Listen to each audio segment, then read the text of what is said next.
আপনাদেরকে আমি কয়েকটা কোয়েশ্চেনের অ্যান্সার দেওয়ার জন্য আসলে ভিডিওটা করতেছি, যে প্রশ্নের উত্তরগুলি আপনাদের কিছুটা হলেও কনফিউশন দূর করবে।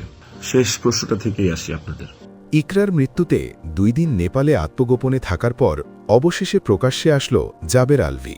আলভি ফেসবুক লাইভে এসে হাজারো প্রশ্নের উত্তর দিল। আমি কেন দেশে আসলাম না, এটা ছিল সবার কমন প্রশ্ন। আমি ভাই দেশে আসলে তো আমাকে শেষ করে দিবে, এমন শত শত মেসেজ আসছে আমার মোবাইলে। আমি এই ভিডিওতে সবকিছু ক্লিয়ার করবো, এভরিথিং। আমি আপনাদের শেষ প্রশ্নটা ছিল যে মানুষটা একটা মানুষকে ভালোবেসে ভালোবাসা প্রমাণ দিতে যে আত্মহত্যা করে চলে গেল, মরে গেল, আমি ওই মানুষটা শেষবারের মতো মুখটাও দেখতে আসলাম না।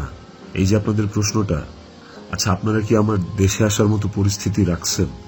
আমি দেশে আসা মাত্রই আমার উপর মব সৃষ্টি হবে, আমি দেশে আসার মাত্রই আপনারা আমাকে টাইনা ছিঁড়ে ফেলবেন। আমার ফোনে এত এত এত থ্রেটস আমি আপনাদেরকে বলে বুঝাইতে পারবো না। আপনারা কি চান আমার ছেলেটা একেবারে একা হয়ে যাক? আমার ছেলেটার তো বাঁচতে হবে। সবাই আমাকে আর আমার ছেলেটাকে বাঁচতে দিন। সবকিছু স্বাভাবিক হলে আমি দেশে চলে আসব।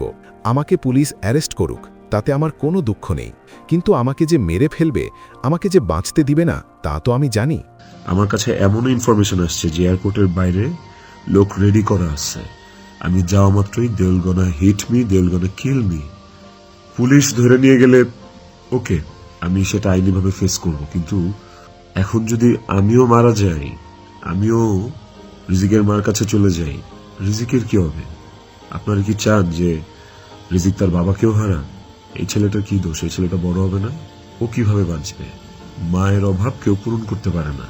যে মানুষটা বাইচা আছে বাপ, ওই বাপের অভাব কিভাবে পূরণ হবে? তাইলে মাও থাকবে না, বাপও থাকবে না। আপনারা এটা চান?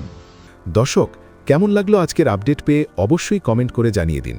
আর ভিডিওটি ভালো লাগলে লাইক, কমেন্ট, সাবস্ক্রাইব করে পাশে থাকুন।